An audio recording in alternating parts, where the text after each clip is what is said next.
Welcome to the Ever So Lean podcast, the show that ignites your passion for leadership and empowers you to develop a culture of continuous improvement. I'm your host, Matt Sims, and in each episode, we bring you fascinating insights and invaluable tips from our incredible lineup of guests. What do they all have in common? Well, I'll tell you, they share an unwavering dedication to excellence and are the experts in driving engagement, improving metrics, and reducing costs. The Ever So Lean podcast with Matt Sims. You know it makes sense.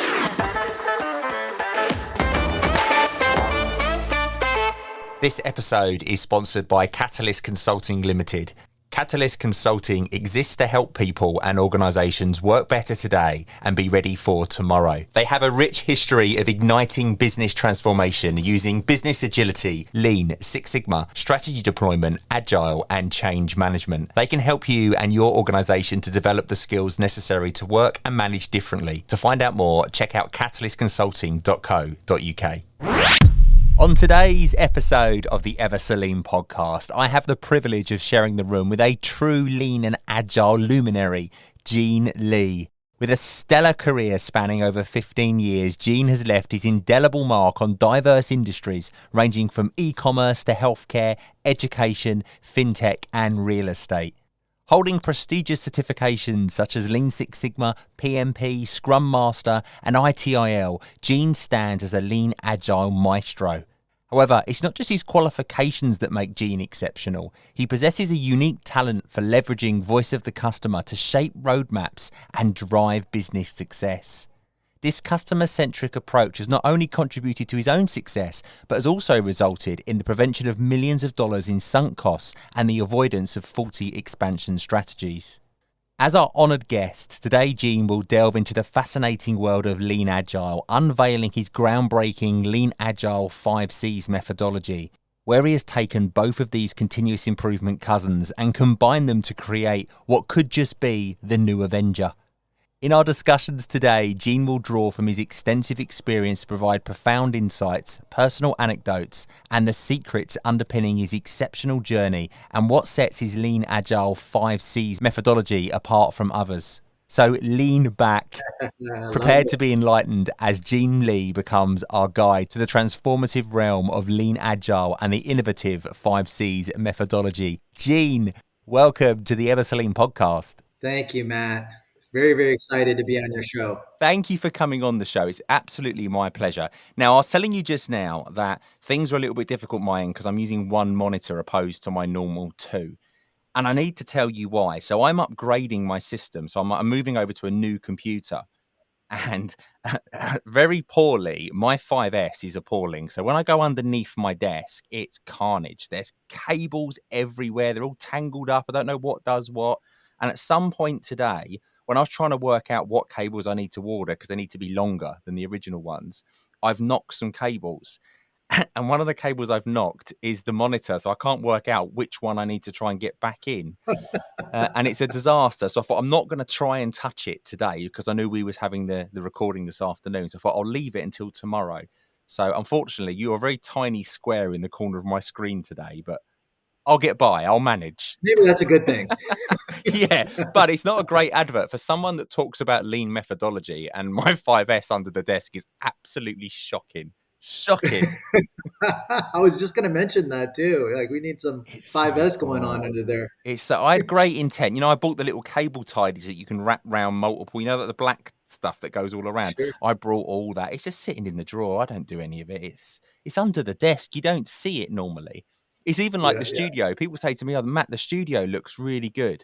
And I say, but you can only see the corner that I've dressed. When you look at that side of the room, it's appalling. It's an absolute state. Oh, dear, oh, dear, oh, dear. There we go. Right. So welcome. Welcome to the show. It's nice to have you on board. So your 5C's model, it sounds fascinating because so often I speak to people in organizations and they talk to me about how they're going to start their continuous improvement journeys. And when they talk about it, the question I always get is, which methodology should I choose? Should I go with Six Sigma? Shall I do Lean Six Sigma? Shall I just do Lean? Shall I do Agile? Shall I do TQM? And I sit there and I pull my hair out and I'm like, you don't need to choose one. Thank you. And then when I heard about your model, I was like, finally, it's written down, it's documented, it's there. So tell us what inspired you to develop the Lean Agile 5C's model. And what were the key factors or experiences in your past that contributed to its creation?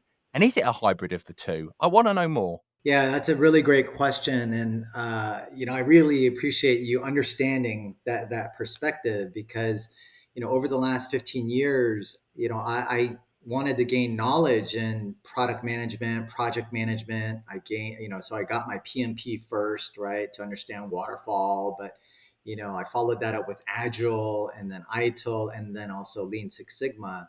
And as I was in leadership positions at various companies, and I started to talk about one approach, it didn't really resonate very well, first of all, because, some of the executives, they may not, people don't know what they don't know, right?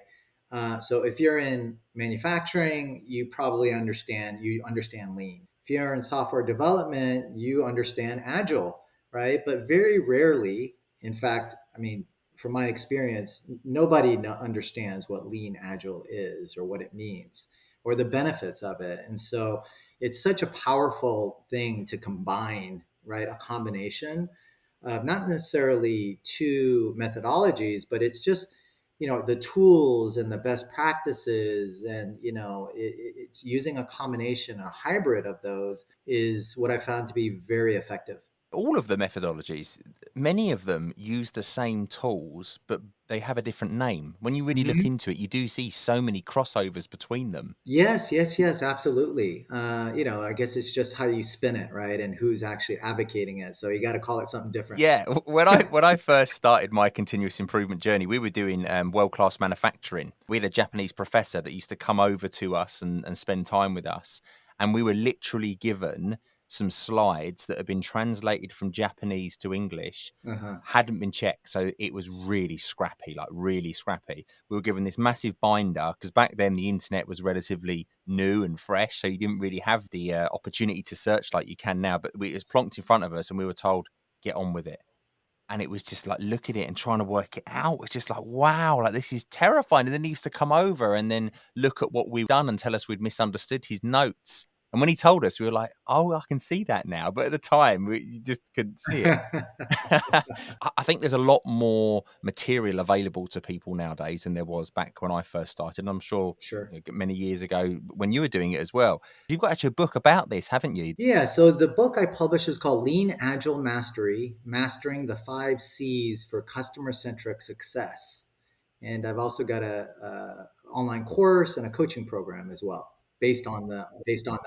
I didn't know about the course. Uh-huh. How did I miss that? That's amazing. So people can go on and actually take That's online right. That's right. training. Yeah. And the next iteration actually is to have an AI plus coach program.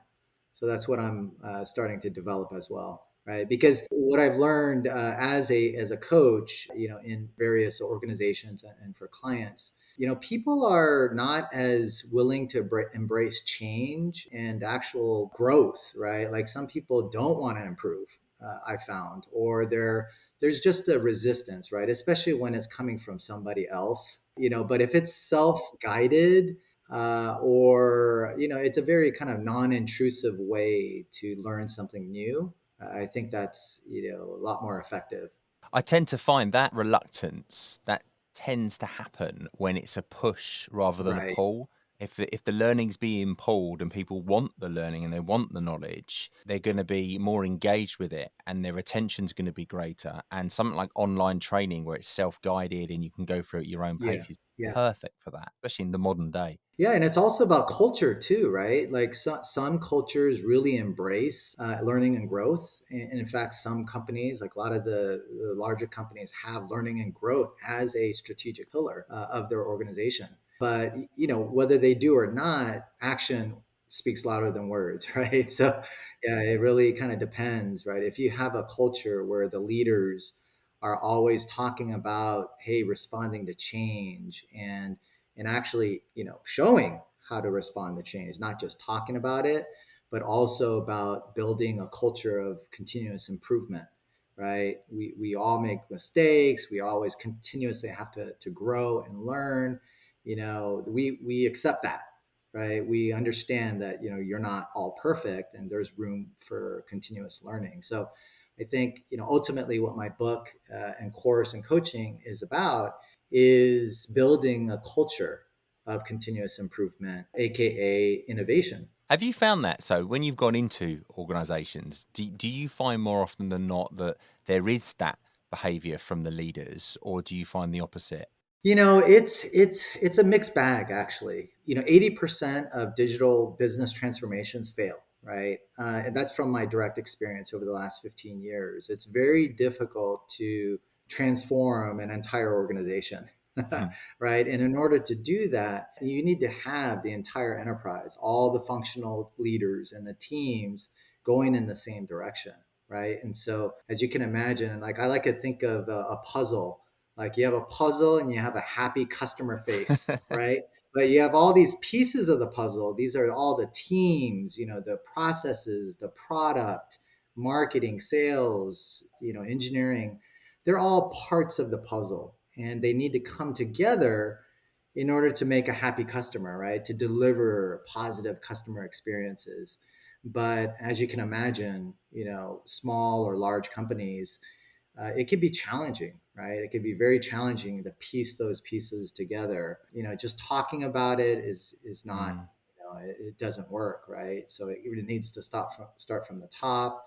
Understanding, right? Try to get all the functional leaders and all the employees to understand that, hey, it's about ultimately driving customer value.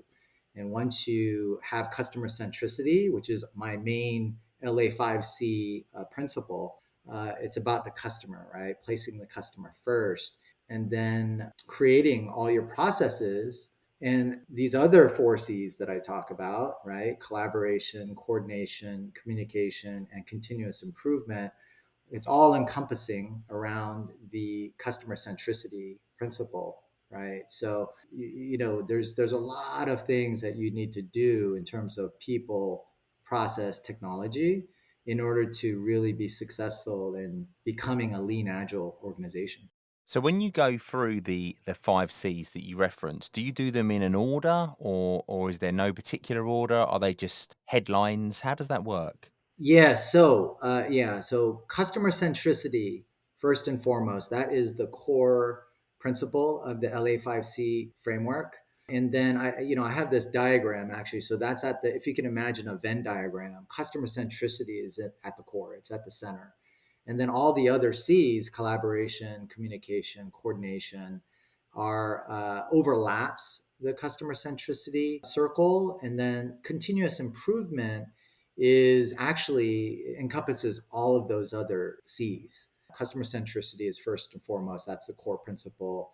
The other collaboration, coordination, and communication, no particular order, but they're all interrelated. And then continuous improvement brings everything full circle. You got to improve on all of those 4 C's in order to build a culture of continuous improvement.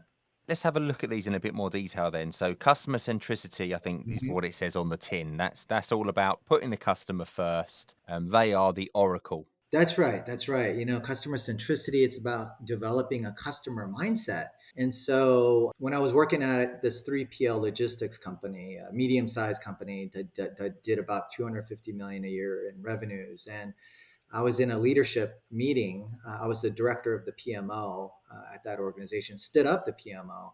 And I asked the question, hey, and I actually published a LinkedIn article on this. Are we really a customer driven organization? That was the question I posed in this meeting with these other directors and a VP. And of course, the response was, yeah, we're a customer driven organization. And so, well, I asked, well, how do we talk to customers and this and that? And it turned out the company didn't do QBRs with their strategic clients, like which are quarterly, right? Strategic quarterly business reviews. But they sent a lot of surveys. It was like survey crazy, right? They surveyed customers all the time, and I was like, oh wow, okay. And they're like, well, the surveys, they're not very effective. But they kept doing them. And I was like, well, yeah, but you kept doing them. And why is that? What did you do with the surveys? And so, that kind of spurred a lot of conversations. And really, the company was not a customer driven organization simply because there were no customer feedback loops. Right. So Mhm. there was a proprietary application that these clients used, and we did surveys, but we never did anything with the feedback, with that data to effectively respond to those clients. So that's why they're sick and tired of getting the surveys, right? Because what's the point? I bet there's so many people listening now that sit there and go, yes, Gene, that's what we do. We just do survey after survey after survey, and then we don't actually ever do anything with the data that we've captured. Yeah, and it's not just one functional department either, right? It's not just customer support; it's sales and marketing and product management. They all have different customers, or it could be the same customer, but getting their feedback while the customer goes through that entire life cycle of becoming a customer, and then once they become a customer, that experience, documenting that experience. There's a lot of areas for improvement, a lot of opportunities there. But as it relates to voice of the customer, also, it's not just about doing surveys. It's many other different methods. There's doing focus groups and interviews, and I'm not talking about just a few interviews. I'm talking about hundreds and thousands of interviews, Yeah. and plus in addition to the surveys, right? So all those kind of data collection methods make up a voice of the customer program. And that customer is not just, Mrs. Smith sitting in her apartment. Customer could be another part of the process within the organization. Could your customer be another department? Oh, absolutely. Yeah. Very good point. Yeah, absolutely. So it could be external. It could be an actual customer or prospective customer, or internal, right? Internal stakeholders across the enterprise. I think organizations, need to realize that the best feedback that you can get is internally from your employees, right? Especially those who are customer facing. They're the ones, product management teams, so customer support teams, professional services teams. They directly hear from paying customers of what their pain points are. I've been in QBRs before, in organizations where we've been going for we've been going through a process, say for 6 months, and we're in that QBR, and our end state customer is talking about how amazing the product is, absolutely brilliant, service is excellent, we're really happy with it. But then when we speak to our direct internal customer, that internal customer says to me, this process is a nightmare. It's been a real problem. We've struggled to deliver. But the end customer has seen everyone else who's run around trying to put things right between us and the end of the production line. They don't see all the work that's gone into Yeah. it. So that's so important that you listen to those direct internal customers, I always think. The next part of the production line, the next department, to understand, because so often people have been working in these companies for a long period of time. They know the processes, they know how to do the role, and they know the workarounds. Right. If they ever leave, those workarounds don't get done because they're not documented, they're not standardized, no one knows how to do them. Oh, yeah. So I always think it's so important to have that one-on-one. That QBR, like you described then, is perfect to get that feedback from internal customers, and you can react to Oh, that. yeah, absolutely. Can you imagine if those employees leave the company, like you mentioned, everything would fall apart. Yeah. I mean, it's great that, hey, the customers are satisfied. That's what you want, because ultimately they're the ones paying the bills. But the employees suffer, right? Like I've worked at organizations where that was exactly the case, right? 20-year-old professional training institute, and the employees worked overtime, like countless hours overtime, in order to deliver a program on time. But that's not sustainable, though, right? Employee productivity, eventually morale, those all get negatively impacted. Not to mention, there's a lot of waste, right? So in lean, right, we talk about the 8 lean wastes in manufacturing. I actually talk about the 8 lean wastes in software development. And so there's a lot of waste in organizations that there's definitely room for improvement. Have you changed the headers of the waste that you're looking for to reflect? Oh yeah, I did. Yeah, I actually did a webinar. Oh, wow. Yeah, no, not the headers. No, actually, the 8 wastes are all the same. Okay. So the only difference is we're accustomed to the 8 lean wastes in manufacturing, but software development, which is the realm where I work, that's production. It just happens to be digital. It has to be software instead of hard physical products. Yeah, see, because exactly what I was thinking there is that I haven't seen an environment yet where the 8 wastes aren't, transferable anywhere. You can use them absolutely everywhere. Oh yeah. I find myself doing looking for 8 wastes in everything I do. I did jury service at the beginning of this year, and, I found myself just nitpicking at a waste that I was seeing during the court process the whole way through. Lots of waiting, lots of walking. Oh It's just yeah. constant, and I was sitting there thinking, "Someone needs to come in here and tidy this up. This is crazy." Yeah, oh, absolutely. Defects, overproduction, waiting, all those things are applicable to non-manufacturing environments. So how does the 5C model prioritize the voice of the customer then? So you spoke about it a bit just now, but Mm. can you share examples of how the Yes. customer feedback has shaped the model's evolution? Yeah. So, again, customer centricity, customer mindset, that is at the core of the LA5C framework. And one of the methodologies, best practices within the customer centricity, and this is in my course, book, and also obviously my coaching program, is the concept of it's a lean concept of voice of the customer. And so it's not just about, I was talking to a senior product manager at a Fortune 500 client. And, I asked, hey, do you have a voice of the customer program?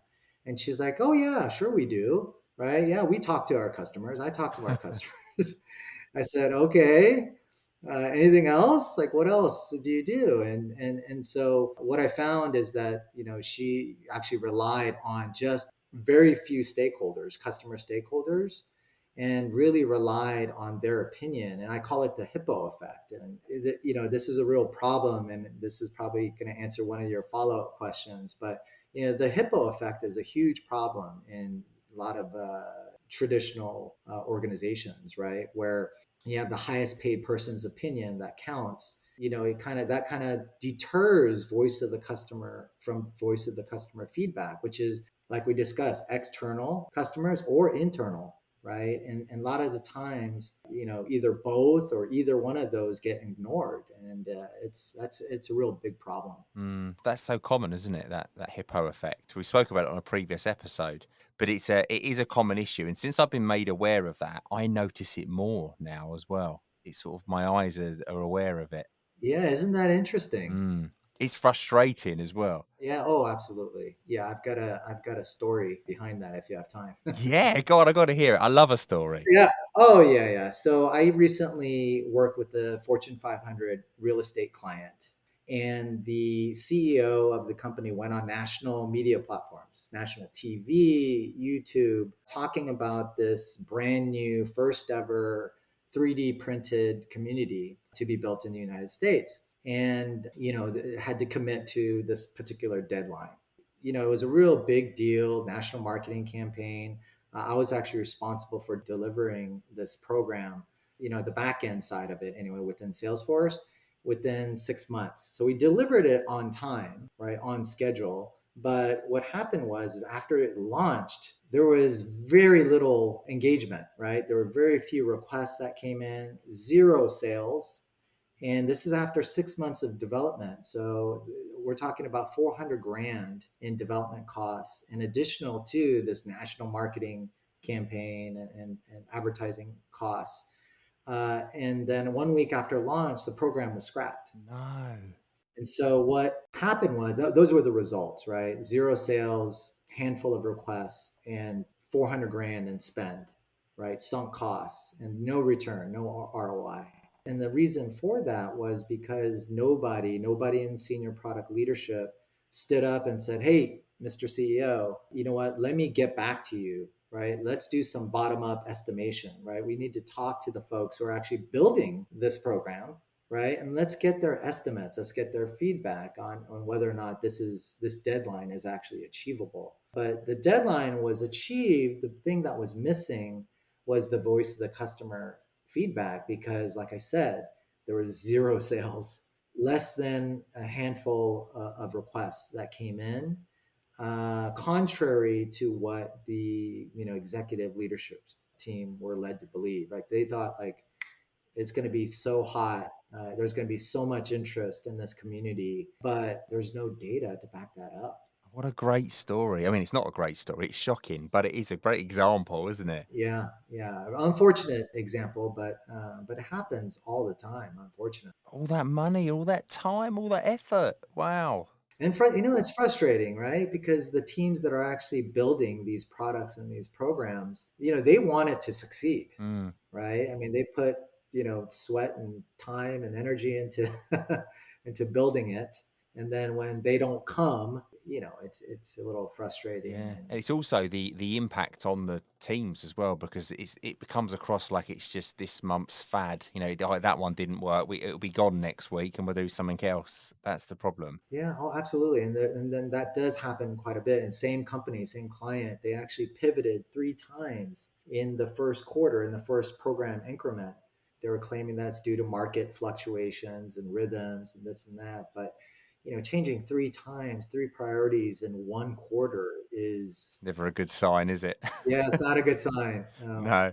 It reminds me of like in the UK, like when you watch the football. I say football, you call it soccer, don't you? Yeah, that's right. You're Yep. part of the world. Yep. Yeah. When we watch the soccer, and you got a football club that's historically been really successful and done really well. They've won the Champions League and stuff like that. If they're on a bad run and they sack their manager and they bring in a new manager, and it doesn't work, then they bring in a new manager. And you get some clubs go through 4 or 5 managers in a 12-month period. And fundamentally, all of those managers aren't bad. They've all done really well elsewhere. They've delivered results where they've been. They've got success behind them. They don't suddenly go bad. Something's wrong in the way, the priorities and the way that club is being run. That's right.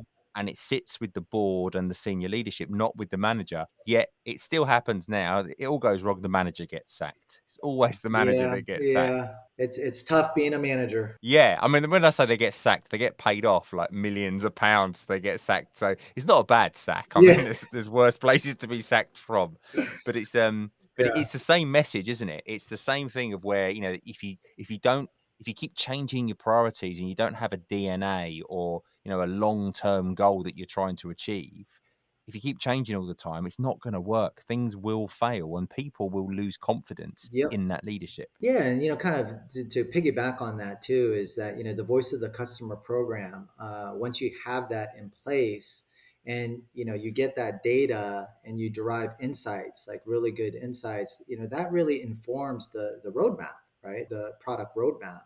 And then you could have conversations about, okay, does the company need to invest, and how much do we need to invest in these particular roadmap items?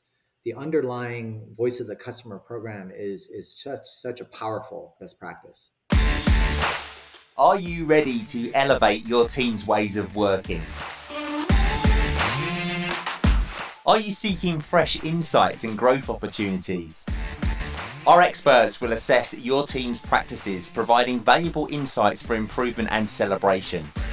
Reward and recognise your team with this certification tailored specifically for creating an improvement culture. The BQF Academy accreditation acknowledges your journey, outstanding outcomes, and future plans. Whether you utilise Lean, Six Sigma, project management, or continuous improvement techniques, this certification celebrates your incredible work and positive impact. Propel your team's performance to new heights with the BQF Team Excellence Culture Certification. Visit www.bqf.org.uk today and let's celebrate your success together. 13-time Shingo Prize winner Dr. Jeffrey Leiker and Toyota Kata author Mike Rother have created the Improvement Kata and Coaching Kata online course. This inexpensive, compact program is designed to transform your thinking and approach, making you a highly skilled learner and coach. Engage in deliberate practice to turbocharge your progress. You also get lifetime access to the materials, including all of the bonus interviews. Why pay up to 10 times the price elsewhere, listening to some consultant, when you can gain direct insights from the masters themselves? Skip the rest and go with the best. Join us today and embark on your journey to excellence. Just click on the link below to start your journey. So I was going to ask you about, common challenges that you see, and I'm assuming missing voice of the customer is probably the main one, or people think they do voice of the customer, but then Yeah. don't. Are there any others? Yes, the other 4 C's are also very, very critical, right? Collaboration, coordination, communication, and continuous improvement. And a lot of those involves agile practices and ceremonies. And, there's retrospectives, for example, which is fantastic after each sprint to document lessons learned and identify improvements going forward. But, each of these areas, I mean, a lot of leaders talk about these things, but it's not easy to achieve collaboration, right? So going back to this Fortune 500 client, the functional teams, you had one digital group and this other group, and there was a lack of trust, right, between these two groups. And they typically operated in silos, right? And so I'm sure you've talked about this on your show before, right? Having a silo mentality. A lot of these functional leaders, VPs, whatnot, right? They want to run their own show, which is fine, but there has to be collaboration. Like I said, the pieces all need to work together in order to drive business results and deliver customer value. But when you don't have groups, even similar groups within product, for example, they're not collaborating well, they're not coordinating very well. I could think of an example where they didn't share a Jira instance, but there was many conversations about sharing a Jira instance so that there's transparency. And not having that, for example, it caused a lot of coordination and communication issues, right? Because we didn't have visibility into each other's roadmap. We didn't have visibility into the backlog. And so ultimately, what happened is one of the lean ways is waiting, right? And so my team, I was working for a consulting company at this time, and the client was this Fortune 500 client. I worked on the back end team. And so we often finished ahead of the front end team and ultimately waited. We waited for not just days, sometimes weeks, right? And so that's waste, right? And so now we had to wait for the front end team to catch up, get on the train again. We're talking about agile release trains, and finally we got to jump on the same train to get to the destination. But one team had to wait, work on something else, come back. And so, you lose memory, you lose momentum, and it's a very, very wasteful thing. And so that's very, very, very common. I can see already, like, as you're going through these 5 C's, how they all fit together.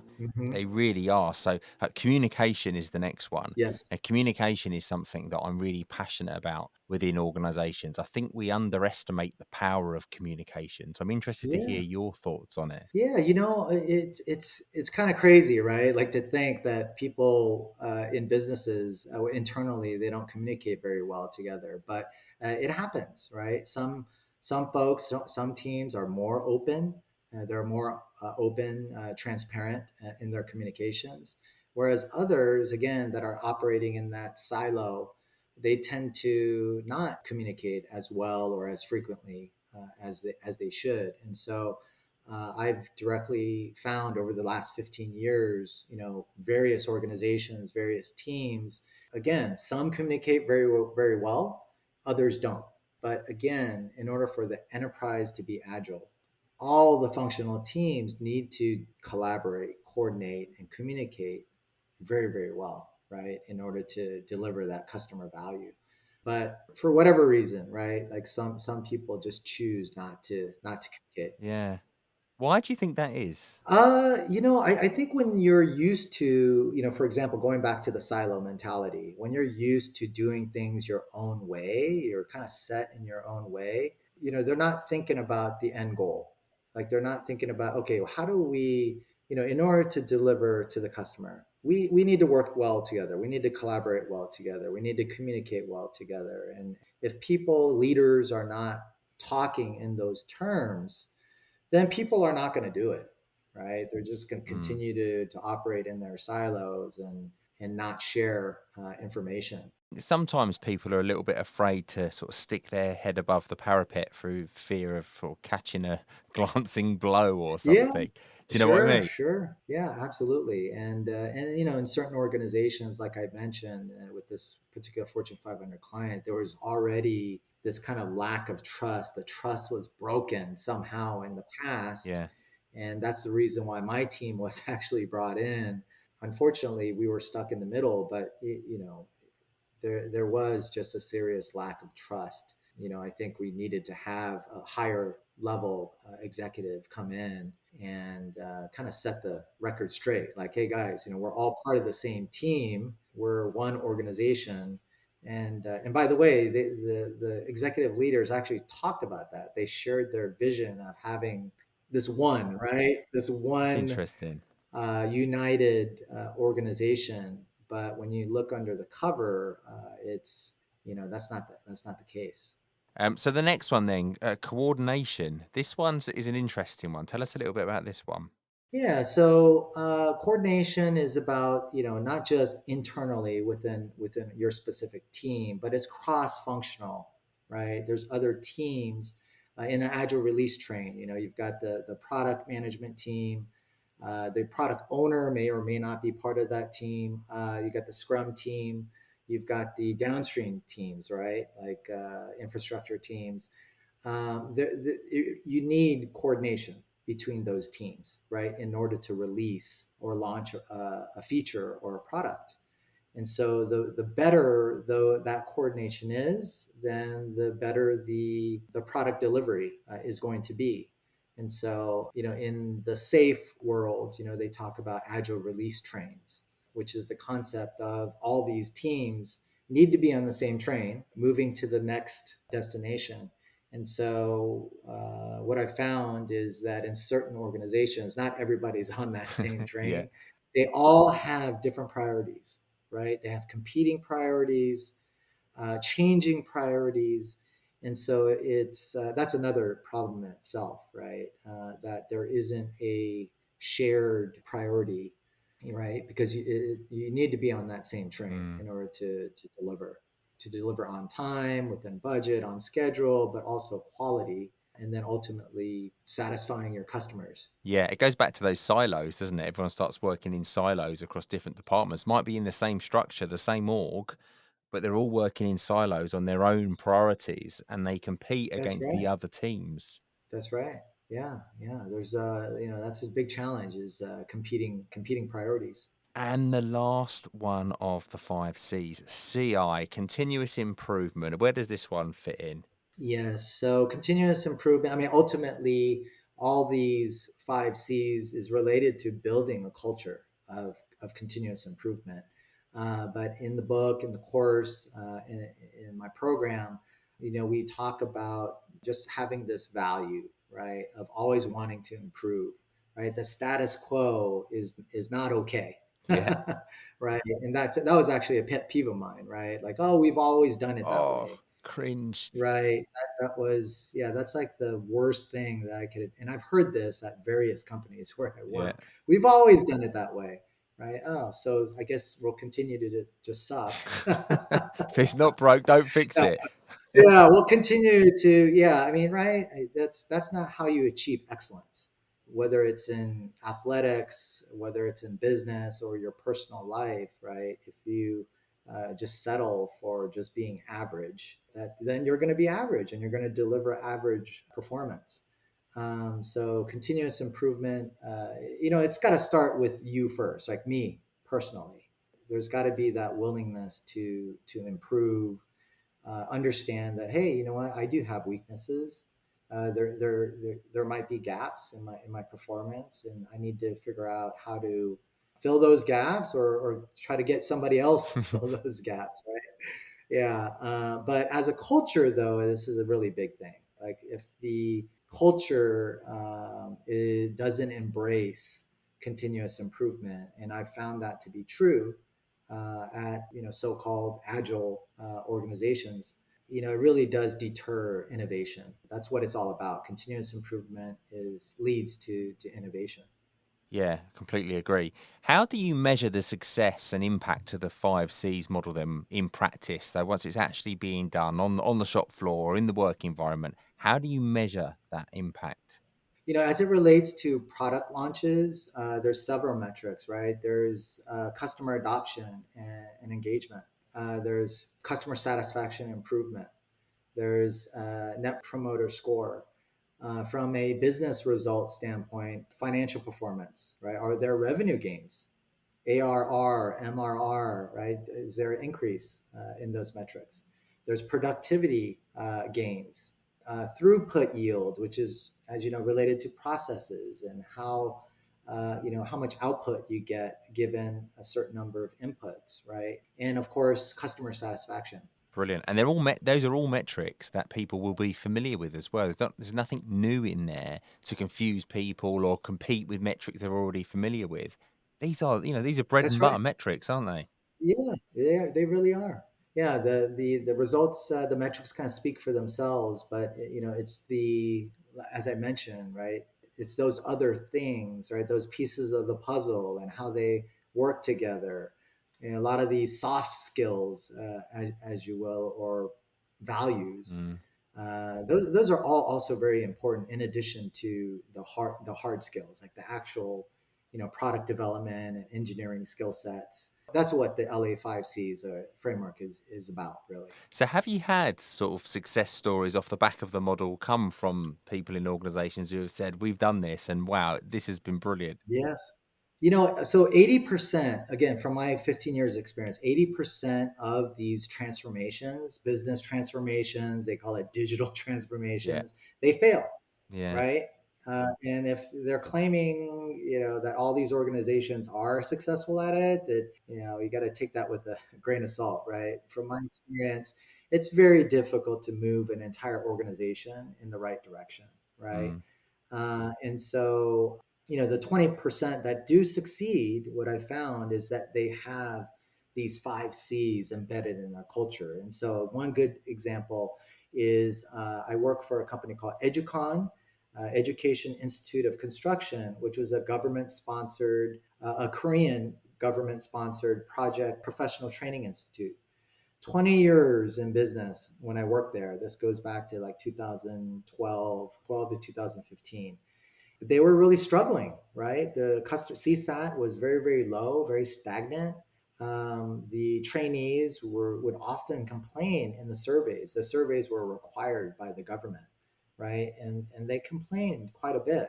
And so I actually taught a project management course entirely in English, the first time it's ever been done, right? This was in Korea. And it turned out to be very, very successful, right? It was a 7-week program. And so I pitched this idea to the chairman that, hey, we should go big with this, right? I think we should develop a full scale program with this. But a lot of the leaders objected. Oh, that's not going to fly. That's not going to work. I mean, 100% English, immersive environment, that's not going to work. And so I said, okay, listen, let me do some research, right? I'm going to put together this program, right? I didn't call it Voice of the Customer program. I put together this program and I got asked for a budget. And, it was a small budget, $1,000 to get subway transportation cards to entice these trainees to join these focus groups. So I did multiple focus groups, conducted hundreds of interviews, thousands of surveys, and all that fed into this Voice of the Customer program. Ultimately, what we did was from that data, right? We had to categorize, right? It's not just about capturing the data, but it's also about categorizing the data and analyzing the data. And so we did that and discovered that there was various categories of issues that these trainees were really unsatisfied about. But ultimately, what the big aha moment was that they didn't care about getting PDU units, right, from all these courses. That's not what they cared about. What I discovered which was really enlightening, was that they wanted to compete in the global marketplace, right? They didn't just want to work for a Korean company. They wanted to be able to compete, work for a global organization, not just Samsung and LG and Hyundai, right? Which is very difficult to join those companies in the first place. But in order to do that, they needed to communicate fluently in English. Interesting. And so that is the insight that I ultimately convinced the board, as chairman of the board, to invest in this program development, all from voice of the customer feedback. So it took about 3 to 6 months to capture all, to actually get this program developed. And then ultimately what resulted was a 350-hour project management training program delivered entirely in English. We developed that within 6 months. I hired 14 different instructors, all English speaking. and we ended up certifying after 1 year over 1,000 trainees. CSAT skyrocketed from 8.0 to 9.3, 75x revenue multiple. So $8 million a year in net new revenues that we got from this voice of the customer program. And in addition to that, we had to develop technology. We had to, in order to scale, because we were actually doubling the capacity of the facility. And so we needed to scale. And what my team was doing before is they were using Windows folders in order to collect all the documents from all these trainees. And so we developed a self-registration and application system that automated registration and applications and also collection of documents, right? And that significantly increased the productivity of my staff and reduced overtime significantly. You tell a good story as well, Gene. You're very good at articulating the story. Oh, It's very good. Very interesting. yeah. No, thank you. No, I mean, it's just direct experience. So if I was to ask you, so you spoke before about how, lean is traditionally targeted at manufacturing plant and agile is more focused towards software development. The lean agile model that you've created, where would you say that's targeted at? Is it everywhere or is there specific niches that you're looking for? Yeah, actually, so that's a really good question, Matt. I mean, if you think about it, like professionals in lean are typically in manufacturing environments, agile software development environments. But what we need to realize though, that it's not just about the product, digital product, physical product. It's about the processes, right? Which is heavily what lean focuses on, reducing waste and improving efficiencies through process improvement. And it goes the same in software development environments, right? It's not just about building the product. You need to have that cross-functional collaboration between these other functional departments, right? All the pieces of the puzzle working seamlessly together and having those feedback loops, right? That's a process that is there's a huge opportunity there, right? Like many organizations, there isn't that complete full circle feedback loop from customers once a product is released or when a feature is released.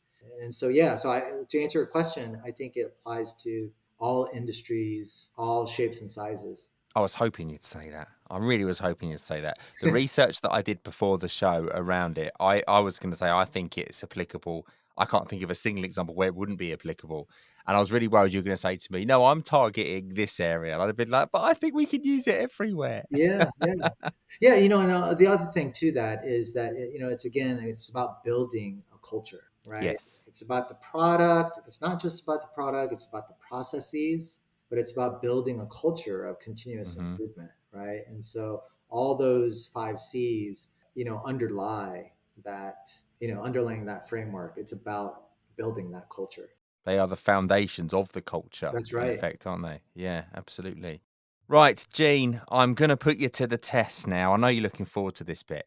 You've got the yes no game to play, and we can't let you go without having a go at that, can we? Eh? Yeah. That's what you're here for.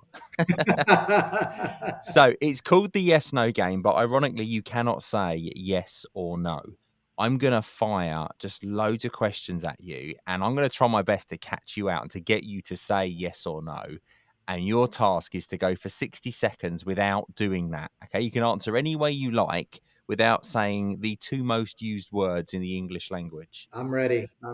I've got 3 cards for you to choose from that will dictate the topic that we're going to talk about today. I've got card number 1, card number 2, or card number 3. What would you like? Number 1. Number 1. Card number 1 is seasons.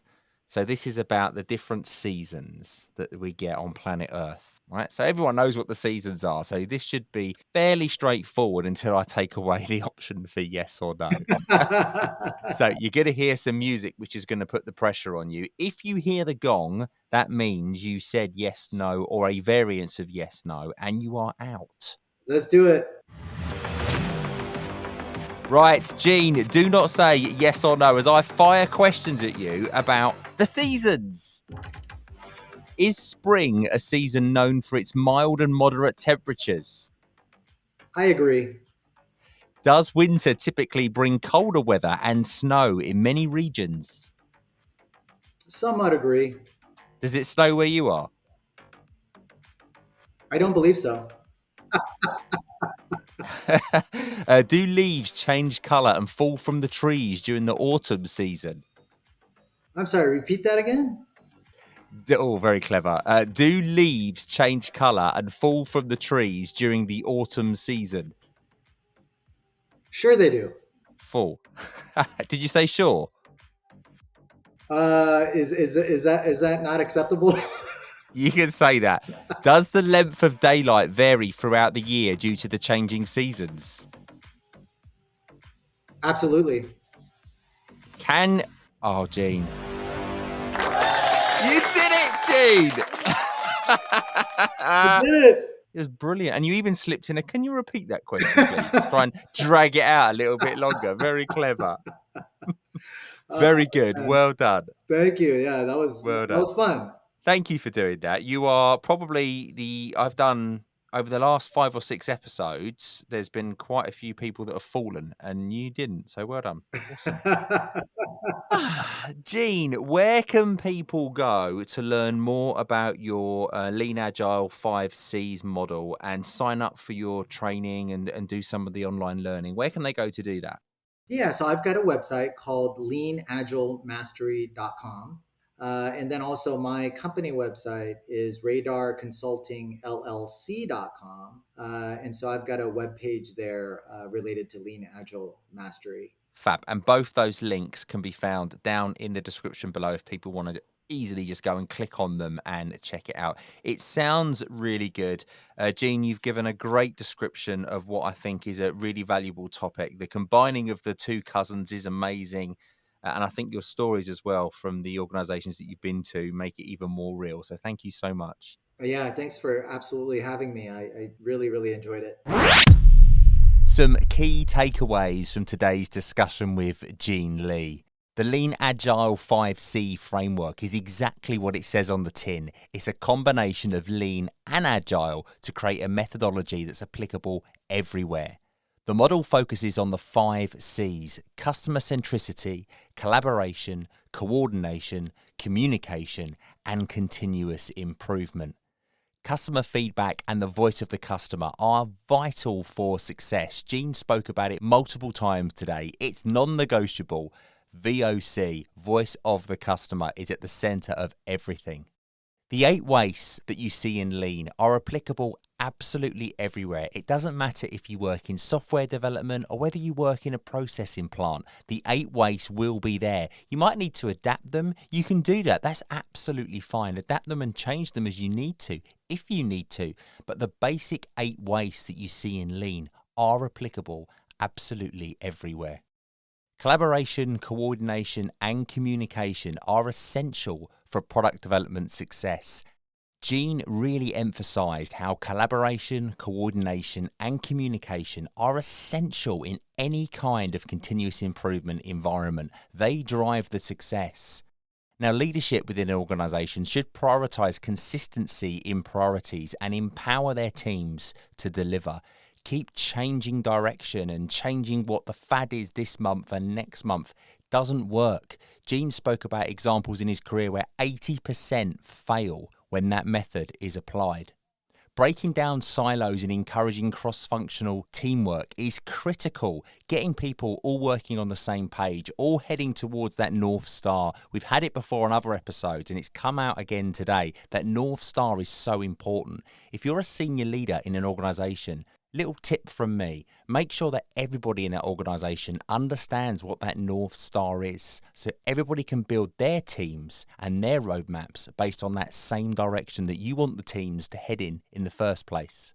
The Lean Agile 5C framework aims to build a culture of continuous improvement. It's applicable across all industries and it measures success through everyday metrics. Nothing new, nothing complicated. It's your everyday metrics that you know and probably love, or don't, depending on what they are. For more information about the Lean Agile 5C framework, Gene's book and the courses that he runs, check out his website, leanagilemastery.com, and his company is Radar Consulting, radarconsultingllc.com. Real-world success stories demonstrate the framework's impact on customer satisfaction and revenue. Gene shared them today. It really does work. The framework's goal is to foster a culture of continuous improvement within organizations. I love how he's married the two together. I love the logic behind the 5C's. And overall, I love Gene's stories. They made everything so real. Absolutely brilliant. That brings us to an end of this episode of the Ever So Lean podcast. Thanks so much to Gene for joining us today and sharing his 5C's Lean Agile methodology with us. Fascinating to hear what he's done, marrying the two cousins together like that. Don't forget to check out Gene's websites, check out his book, check out his courses. The links are down below in the description. If you like the sound of today's show and would like to hear more, please subscribe and follow the Ever So Lean podcast at eversolean.com, where you'll also find episodes that you may have missed. If you can, please take a moment to like and review the Ever So Lean podcast on the platform that you listened on. I'd be extremely grateful. Your review really does mean so much, and I appreciate every single one, even the bad ones. If you're on the socials, search for the Ever So Lean podcast, give us a follow and let me know your lean efforts because I really would love to hear all about them. Thanks so much and I'll see you on the next episode. And don't forget, Ever So Lean. You know it makes sense. The Ever So Lean podcast is researched, produced and recorded by Matt Sims. Visit eversolean.com to find out more.